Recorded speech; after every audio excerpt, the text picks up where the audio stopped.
Right, let's talk about pedals. Now, followers of this channel are very familiar that we always talk about look and time frames, but what about look and time pedals? I don't think they get talked about very often.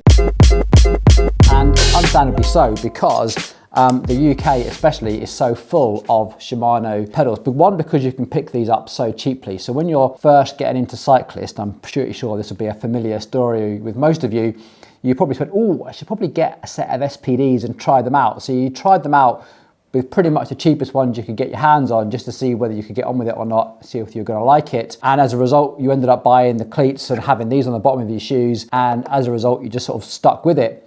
Or you came from a mountain bike background and you just like Shimano pedals, so you stuck with this. And for a long time, Shimano probably had the best range of budget pedals because the look and the time, speed play, etc., they always came in. The easiest way into the brand, the sort of the lowest that they did, was still fairly sort of mid-range for Shimano. So as a result, hands up, confess, how many of you are only running Shimano pedals because that's all you've ever run and you just have shoes and cleats and pedals and you just stuck with one system? I'm pretty sure that's a familiar story.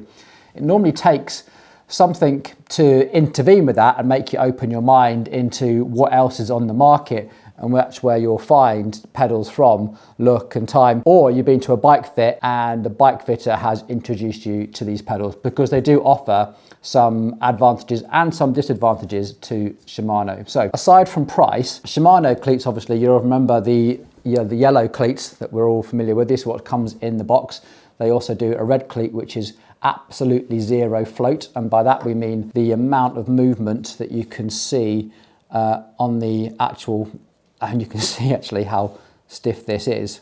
That's what we mean by the float, just how much your foot's allowed to move around on the pedal surface. So the yellow one is the most amount of float, the blue one has a little bit less float, and then the red one is completely static. It's very rare that you'll see anyone riding the red cleats outside of a track, really. The disadvantage of this in terms of float is where the pivot point is, because the front is allowed to float independently of the side to side. So you can see this cleat goes side to side, but it also can pivot around the front. So these are often criticized as getting a bit sticky and actually hard to get the float to actually happen. On a new set of cleats, they do work quite well. It's only when the cleats start to wear out that everything gets very, very sticky. And so sometimes if you experience a bit of knee pain or something, just changing your cleats helps a lot with Shimano. I'll tell you another really good reason for people buying Shimano is to have a very clear way of adjusting the tension. So when you're a novice with clip-in pedals, also known as clipless pedals, bizarrely, you can very easily just put a Allen key down there and just turn it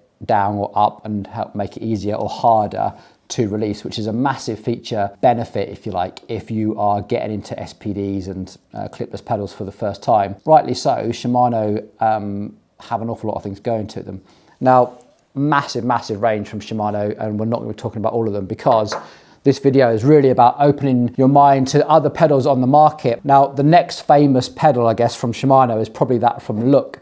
And Look do the Kios, they do the Kio Max and I think another type, and they do the Kio Blades. This is not that common in the UK. This is probably the entry-level point for Look pedals. And you can see it compares pretty well with like the Shimano 105, the 500 series pedals. So you can replace the bearings. They've got a big steel axle, plastic body, a couple of low friction plates there to help the thing slide, but very similar. I think probably in France these is where most French riders start their career, whereas here in the UK most of us start on these. As we progress and we're looking for a pedal upgrade, we normally come across things like the Look Kio Blades, which are now aerodynamic and lighter, offer ceramic bearings and a whole bunch of other features. So with this you can change the tension, but you have to, it's a bit of a fiddle because you have to buy this little carbon plate here, and these come in different Newton meters. It comes with this 12 as standard. You can get an easier one and a harder one. Most people just stick with the 12. It's very rare that we have to change that, but if you do, it's a case of buying that carbon piece, take it out, put a new carbon piece in. They're pretty static.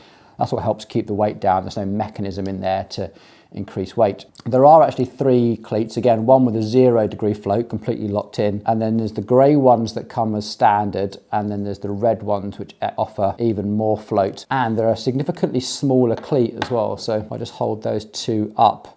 So people with really small feet often appreciate these because they haven't got such a big cleat that sort of overlaps the outside of the shoe. You're much more likely to get this to fit inside the silhouette of your actual shoe. Again, with narrow feet, like wearing City shoes. In fact, if you've got a pair of City shoes and you've got this, you probably know half the cleat hangs off over the side, whereas with the Look, everything's sort of kept nice and neat. That's a bit of a benefit.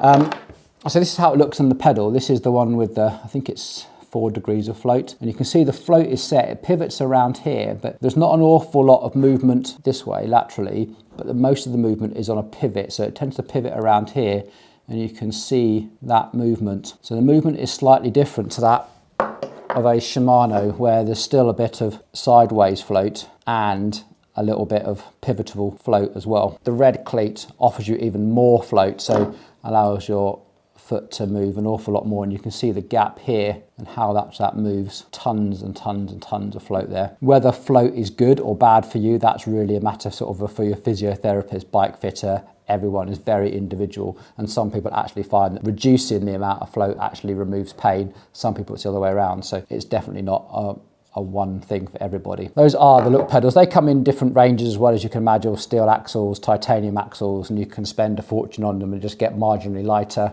each time. But for a lot of people, these really do solve a few problems. One pedal that's very, very rarely mentioned, and that is Time pedals. So both Look and Time, if you don't know, both started their careers, if you like, from the ski industry into pedals and then eventually into bikes. For Look, their biggest part of their business worldwide is actually pedals, and still part of the Look family, whereas Time sold off their pedal business, and it was actually brought by SRAM. So SRAM have now introduced it to their family alongside RockShox, Quark, etc. So it now sits under there. And this is quite good actually, because it means that now every SRAM dealer, which nearly every bike shop in the world is, can now get Look pedals, because it's all part of the same distribution family, hang them on their shelves and offer them as part of a bike fit, whereas before it was kind of limited as to whether you were a Time dealer or not. Time is a completely different pedal system. As you can see, it looks really, really wacky, and Time do have a entry-level pedal. This is called the XPRO 02. Very plasticky, but probably the best-selling one is the 10, which is probably the most equivalent to the Shimano Ultegra pedal, and very familiar. So you'll see like the composite pedal body here, there's a carbon plate on the bottom,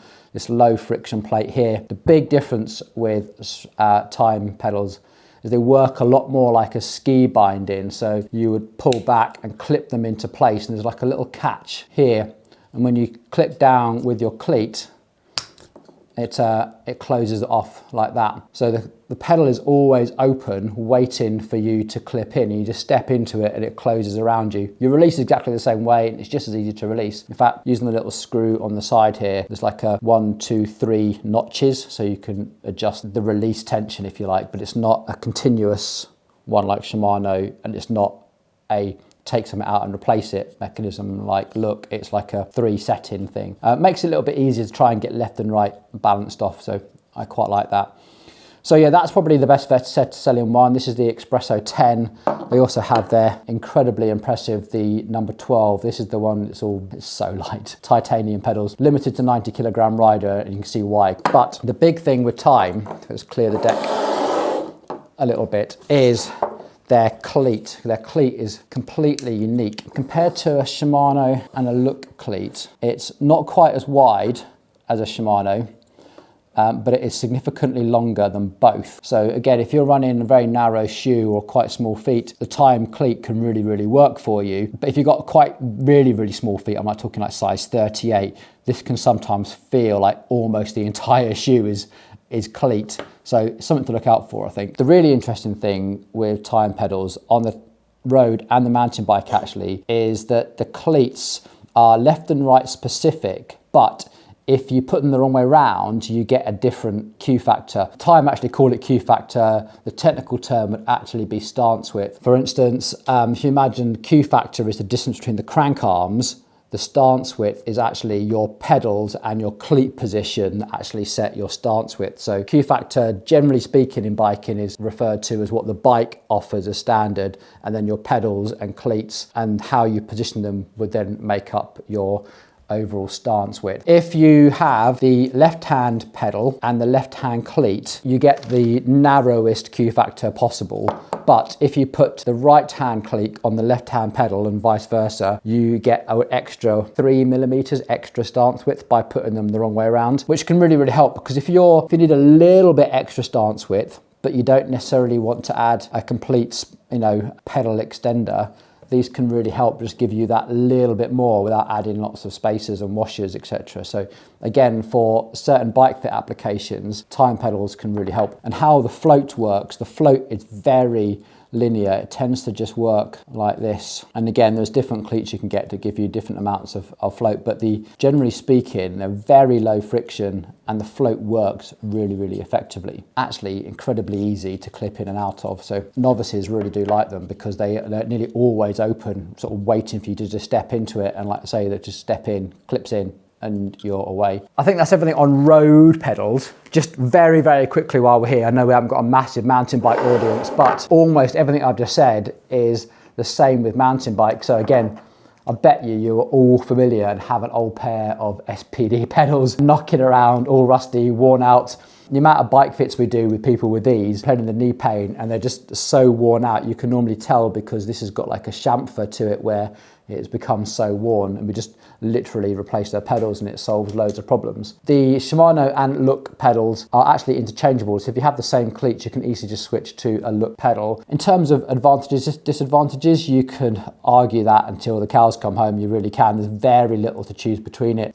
Generally speaking, Look tend to have a better platform for standing on. They feel a bit more secure, but they can potentially be slightly heavier for it. They're sort of somewhere in between a standard Shimano and adding a cage. So it's like a next step before you add a whole cage, which bizarrely, because when you go to the Look ones, when they start to add a cage, it's quite a small cage, whereas the Shimano ones with the cage actually get quite big. So there's almost, the Look pedal becomes the halfway house between those two stages. Time also do a system a little bit similar to the Crank Brothers system. It actually has a little brass cleat, and again, you can switch the cleats left and right footed to give you more or less float or stance width, depending on what it is that you're looking for. A few less moving parts, literally just these springs, and generally speaking quite light because the whole pedal body is like a composite material. And again, you can buy these in all sorts of titanium axles.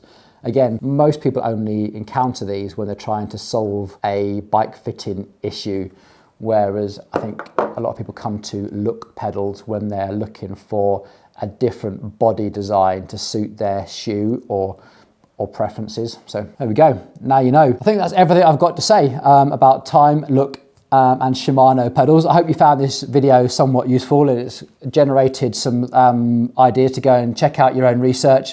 Let me down in the comments, what do you run? Are you absolutely stuck on Shimano and you can't see yourself ever switching? Or have you experimented with Look, Time or Speedplay or other pedals and generally found the experience to be better or worse? Please let me know down in the comments. I'm looking forward to reading more about it. All right, thanks for watching everyone. Take it easy.